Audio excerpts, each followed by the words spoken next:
Good evening, Award Travel 101. Happy Thursday. My name is Richard Kerr. I'm your founder. Tonight we are talking about when a hotel gets it wrong, really wrong, and what you can do about it. Hey, if you're new to the group, a couple things I always do.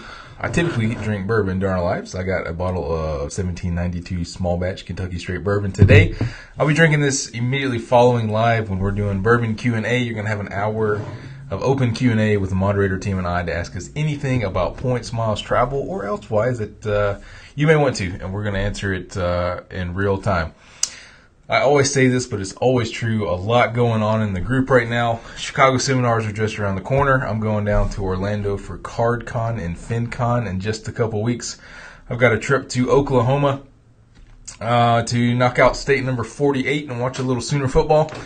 And a lot of things planned on the horizon and going forward. Support the group. You can click the credit card links in the pinned post. Whenever you do that and you get approved, we may receive a commission. That's how I run this group 24/7 as a full-time living. Believe it or not, I quit my job. I have a wife and 2 kids, and I run a Facebook group for full-time living. And it sure is a blast. All right. Let's get into the nitty-gritty good stuff. This all stems from my trip to Miami last week and the Hotel Confidante in Miami Beach, which is a Hyatt property, part of their Unbound collection. You're going to see me look off to the side like this a few times. It's because I've got some notes. I don't have a weird twitch or anything. I just like to read my notes. So I'm going to go through everything. I'm calling this stay Death by Paper Cuts. So there was not really one particular standout thing that happened. It was just, it got super annoying. In my experience and in my opinion, I think the role of a hotel should be to not make your vacation stressful. It doesn't have to be perfect. It doesn't have to be wonderful. It doesn't have to be outstanding. It just needs to not get in the way of your vacation or your trip. And this hotel certainly did that, and it just got so irritating and frustrating by the end of the stay. I just couldn't put up with it. So what happened? This was the first daddy-daughter trip for Lady M, my 2-year-old and myself. Flew from Atlanta down to Miami. We had an early flight because that's the availability that we had with Avios. I'm a Hyatt Globalist, so you can request early check-in. I also used a suite upgrade certificate to confirm us into a suite for 2 nights, because when you have a little one and you're in a regular hotel room, when they go to bed at 7 o'clock or 7:30, that means your night's over. I love to have the separate bedroom to close the door and I can do some work while she's going to sleep. So we were confirmed into a suite. We got to the hotel about 10:30, super early. Don't expect the room to be ready. That's fine. I get it. And sure enough, it wasn't. Now I'm on about night number 48 or 49 this year for Hyatt, and I've actually never had to wait for a room. It's always been ready, been really nice. This time it wasn't. No big deal. Check-in time wasn't until 4 o'clock. I get that. So we went and had a great brunch there at the restaurant at the Confidante, which has a lot of high reviews. And that lasted about an hour and a half. We actually met some friends who happened to be in the town as well, in South Beach. Had a great brunch for about an hour and a half. I went back to the desk at noon and said, hey, does the room happen to be ready? They said, no, it's not ready yet. We're going to let you know. I said, okay, would you guys have any guesses when? Daughter typically likes to take a nap about 1:30 or so, and just kind of planning. They said, well, there's actually a globalist in that room who has guaranteed 4 p.m. checkout. And I went, okay. It's kind of weird you put me in that room when I requested early check-in, and if check-in time's at 4 o'clock, but they're not checking out until 4 o'clock and the room's still got to be ready, that's probably not going to happen. So I was like, okay, well, that's probably not really smart planning, but sure, check-in time isn't until 4 o'clock, so no problem. I got it. We're going to head out to the beach and the pool. So we did that for about an hour. It was really hot and humid down in Miami. I know, surprise, right? We're having a good time, but Lady M started to crash about 1:30, so I went back to the desk. And I was like, hey, look, any chance you guys have another suite of this category available or something else? I know check-in time's not till 4, no problem, but my daughter's kind of crashing here. And the guy at the desk said, well, we could have given you a temporary room. Did they not do that when you checked in this morning? And I was like, no, we've been kind of bumming around since 10:30. They said it might be ready kind of soon, so we decided not to go out sightseeing anywhere. So he was like, okay, well, let me give you a temporary room. I was like, hey, I really appreciate that. It would have been cool if you guys had told me 3 hours ago. But yeah, sure, I'll love taking the temp room. We're going to go get Lady M a nap. So we did that. So, hey, cool. that's kind of annoying. Now the day's kind of thrown off because we could have gone and done something if I'd known this globalist was in the room. If they could have given me a temp room in the first spot, we would have taken an early nap, so we could have gone and done something. Oh well, it doesn't matter. We're going to go take a nap now. So we did that. Got the girl about an hour nap. So we go back out to the beach and the pool where our friends who are still here that we had brunch with are at the property. And we're out there until about 4:30. So it's 30 minutes past check-in time. They said they were going to text me when the room was ready. I didn't have any text, so I went up to the front desk. We're covered in sand and pool stuff. We want to get in the room and get a shower and get to dinner. And they're like, oh, sorry, Mr. Curry, your room's still not ready. And I was like, okay, it's 30 minutes past check-in time. We got to get to dinner. We're covered in sand. What's the deal? And they're like, is housekeeping supposed to be inspecting it? Here's a ticket for a free beer if you just go sit at the bar. We're going to check and make sure, that it's ready. So we go and do that. Sitting at the bar for about 30 minutes. It's now past 5 o'clock. And I was like, okay, check-in time was an hour ago. The day's kind of been weird in the first place. And we go back to the desk. And they're like, yeah, we're not really sure what's going on with the housekeeping. And I'm like, okay, look, buddies, we're covered in sand here. We're sitting here. My daughter's in her swimsuit. I appreciate the free beer, but we need a room. And he was like, let me go check what's going on with the housekeeping. I was like, if you let me go check with this room, I'm going to go figure it out. And we're going to get, a daggone room. What's going on here? So we end up sitting down there until almost 6 o'clock. I'm looking over at this guy every 30 minutes going, check-in time was now an hour and a half ago. I'm going to be late here. What's the deal? So close to 6 o'clock, I walk up and I said, hey, we need a room. All right, it's almost 6 o'clock. We need a room.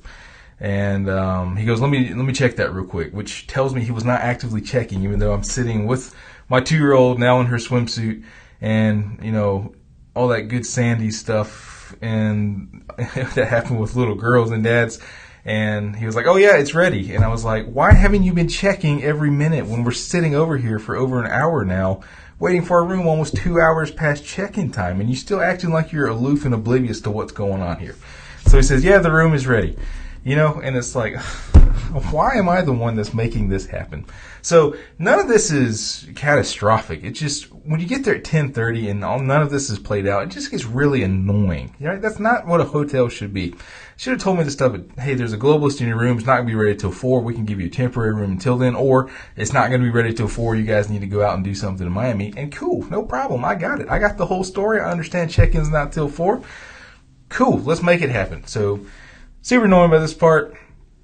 We're late to dinner with the friends. We run upstairs. We get in the shower. We're taking a shower. I hear the door to the room open. Silly me didn't put the lock on it because I'm rushing. I'm really annoyed at this point. We're late. We're jumping in the shower. And the guy strolls past the bathroom. And I was like, hey, man, I'm getting all the sand off my daughter. We're both in there naked. And he was like, oh, baby crib. And I was like, can you come back a little bit later? We're in the shower here. And he said, I'm just going to put this together. And he stays in the room and he puts the crib together while I close the door. And me and my 2-year-old are standing behind it like, what in the world? Where am I right now? What's going on? Get out of the room, man. We don't have any clothes on. You can put the crib together later. We're going to dinner. Sometimes you just go somewhere and you're like, what is really going on right now? So we're chilling behind the door until he gets done. He's like, okay, I'm done. And he leaves, and then I go and lock the door with the bar because who knows what else is going to happen at this hotel. Then we go to dinner, right? So, okay, I get to dinner. Friends are down there and I've been texting this whole time. They're like, do you have a room yet? What's going on? And I was like, I don't know. Let's have dinner. This is nuts. Let's, forget about it. Okay. Today is a wash. I don't know. We had fun at the pool and whatnot and the beach. Let's enjoy Miami. So from there on, it just turned into, like I said at the beginning, for just joining us, death by paper cuts. None of this is a tragedy. Check-ins at 4 o'clock. They didn't have the room ready till 6. That's really annoying. I didn't have the whole story. But it just kind of gets annoying. So it's really hot in Miami. And I was like, oh, sweet. Globalist, 2 free bottles of water. The dumbest hotel, loyalty perk that they advertise, but they advertise it, and I'm in Miami where it's really hot, so I put my daughter to bed, and I'm like, oh, sweet, where are my 2 bottles of water? There's no bottles of water. Okay, fine, not the end of that's not a big deal. It's just another annoying freaking thing. I wake up in the morning, I got to do some work on the computer. It's part of my job now. Wherever I go, I have to work. So I'm like, sweet, Mickey Mouse. I see Disney Juniors on the old hotel TV lineup. Turn the TV on, it, not a chance. It's not going to work. You can't get any channels. Their menu interface freezes every time, so I can't get the Disney up to occupy the girl for 30 minutes while I wake up and check all the Facebook messages and notifications and emails. Not a tragedy, not a big deal. It's just another thing where it's like, good grief, I can't even turn the TV on and get a cartoon going so I can check my emails at this place. Like, this is really getting annoying. So it just goes like that. There's a few things broken in the room. The Confident Miami Beach is the property I'm talking about. Hyatt Unbound Collection. One of the things I've read in almost every review of the property and talking to several of you who've been to that property is that the Globalist breakfast is wonderful. The restaurant's fantastic. You got to order the Eggs Benedict. You got to order off the menu. Absolutely lovely things. So I get downstairs and I tell the hostess, hey, I've got Globalist status. How does your Globalist breakfast work here? And she was like, oh, you can get the buffet. And I was like, well, I want to, I've read great things about your menu. I would love to order off of this. And she was like, oh, last week we changed our policy. Globalists now only get the buffet. But we've added an omelet station, so it's going to be great. You're not going to know the difference. And I was like, death by paper cut. Like, I was really looking forward to this breakfast that everybody speaks so highly about. And now you can only get the buffet. So, okay, whatever. I don't care. Just get me out of this hotel. You guys are stressing me out. Weird service, weird pool service. I think that the pool waitress was trying to flirt with me, but she said the most weird comments I've ever heard. She bragged to me about not being able to swim when she saw me with Lady M in the pool, and was telling me how she goes jet skiing while she can't swim. And it just got really weird. And I was like, you just need to go away. As much as I've been trying to get you off your phone texting in the corner to come and order some food, now you're just weirding me out with this super, I don't even know how to describe it. So that's all the stuff that went wrong. The room, retro, 60s feel, Miami Beach, the property, it's okay. It was just, it just got annoying, right? And then we're at breakfast and my daughter needs a diaper change. I go into the men's room and of course there's no changing table in the men's room. There's no flat surface anywhere except the floor, and I'm not going to change her on the floor, the men's room. So we got to go back up to the room and then come back down to dinner. And it's just like, this is the most annoying hotel stay. None of this by itself is a disaster. I wouldn't even think twice about any of this, but all of it together and the aloof staff, and it's just like, just make it stop. Like, I'm so annoyed right now at all this stuff. So I hope you see my point. I hope you think that I'm not making a big deal out of it. They didn't have a changing table. It's just these 25 things combined makes me just want to.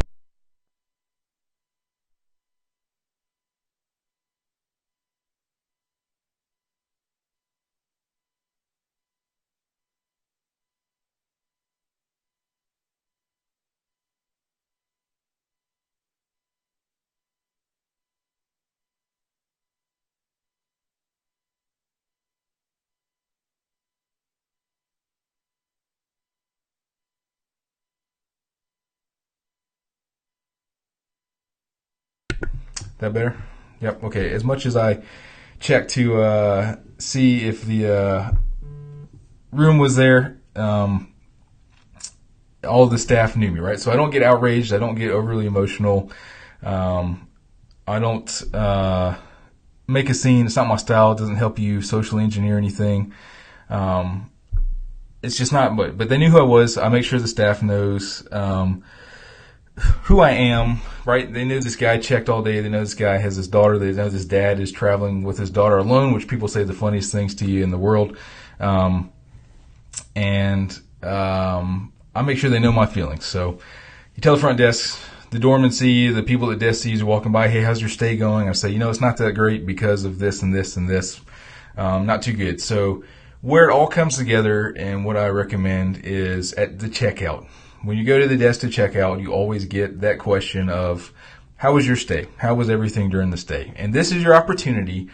This is where you're in the power stance to make something happen. Once you walk out the door and you try and get something done over the phone or email, it's a lot more difficult. Once you take to social media, a lot of people say tweet them. No, handle it with the property first.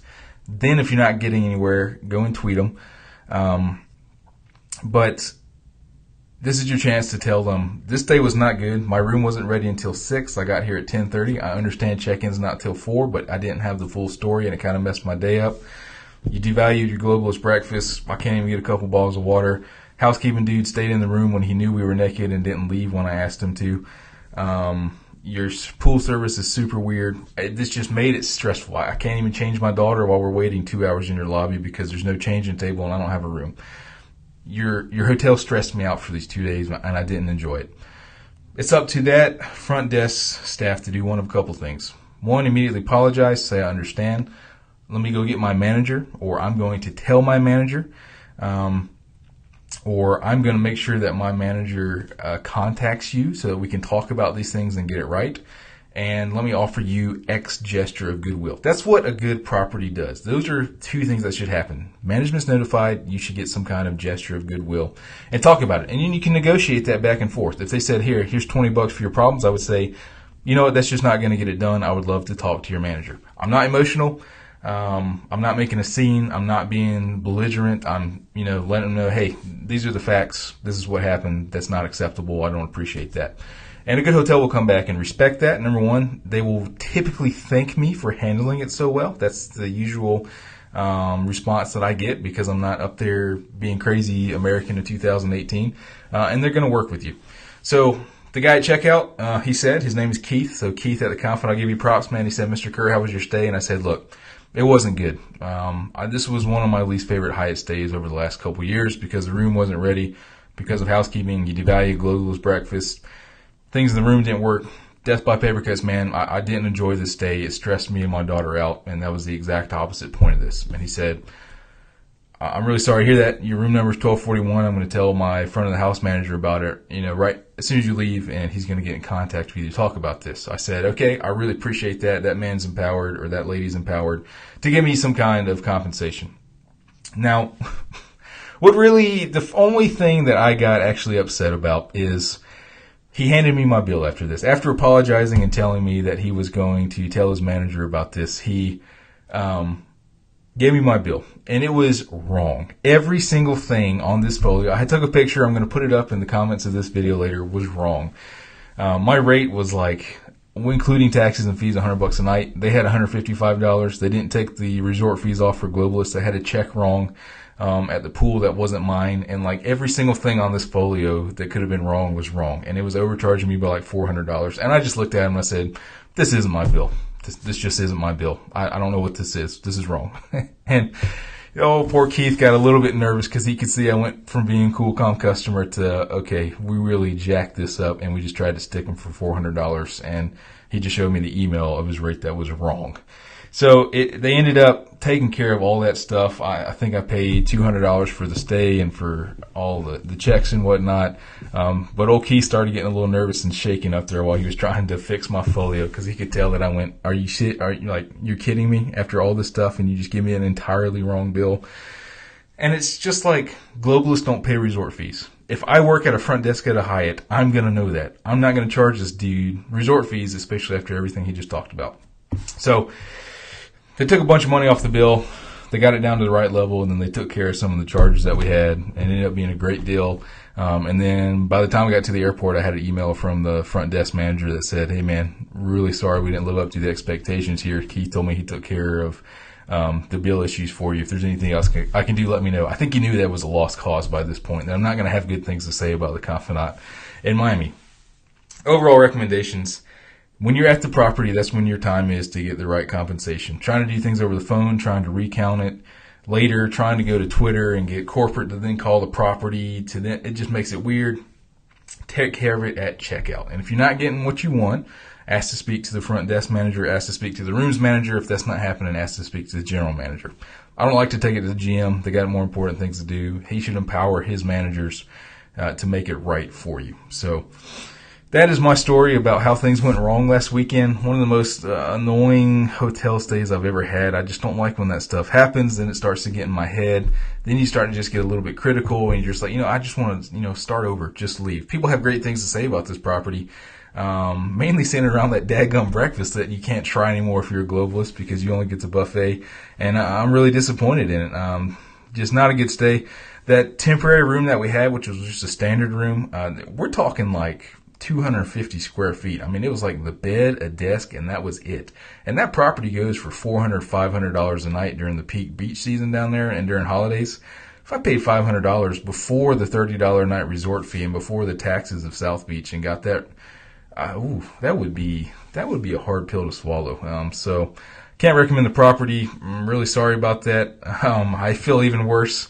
They were actually the first property, I think, to do a little bit of homework on me, because when I got into the room after dinner, after we finally got into our room, there was actually a nice handwritten note. It looked like from the marketing manager, who said, welcome, Mr. Kerr. Should you have any editorial needs while you're here, I'm just an email away. So I think somebody Googled me and found this guy writes about points and miles. And I was like, oh, you're going to have some editorial needs after this day, because this is not going well. So I felt bad. It was the first time somebody had done that, and I didn't have anything good. I would love to give them excellent feedback and say, hey, look, that's awesome. You Googled me. You didn't, give me any special treatment. This was a regular Joe thing, and I enjoyed it. I love giving properties good feedback like that. It's just not going to happen. So that's my story. That's that's when hotels get it wrong and what I think you should do. Can't recommend that you stay there at the Hyatt Confidante South Beach. Now, all the best, 15,000 points a night if you got them to burn. It's a peak season. Make sure you do try and get to one of their suites, because those standard rooms are really small. That's my story, and I'm sticking to it. So, death by paper cuts at South Beach. Besides that, Lady M and I had a great time. The Children's Museum in Miami was wonderful. She showed off in the pool, saying hello to everybody that walked by with her cute little floaties on. I got an entire article coming up about the funny things that people say to dad traveling solo with their kids, especially the little ones. Everybody from flight attendants to hostesses to waitresses to hotel staff and complete strangers really say some funny things when a dad is out there traveling on his own. So good entertainment all around. Wonderful pictures. I'm going to remember that story because of this hotel and because it was the first time traveling with Lady M by myself for the rest of our lives. It's going to be good to recount, and I'm sure one day I'm going to end up back at that hotel, maybe in a few years. And it'll be good stories to tell all around. Besides that, thanks for tuning in. We're going to do this again every week at Award Travel 101 Live. You can watch the replay of this anytime on our YouTube channel. If you just Google Award Travel 101 YouTube, you're going to find all of our videos there. And starting very shortly here, 9 o'clock Eastern Time, we're going to do Bourbon Q&A with 1792 Small Batch. And we're going to talk anything that you want to talk with me and the moderators for an entire hour. So besides that, it's a great day to run a Facebook group for full-time living. Get out there, see something with points and miles, and we'll catch you next time.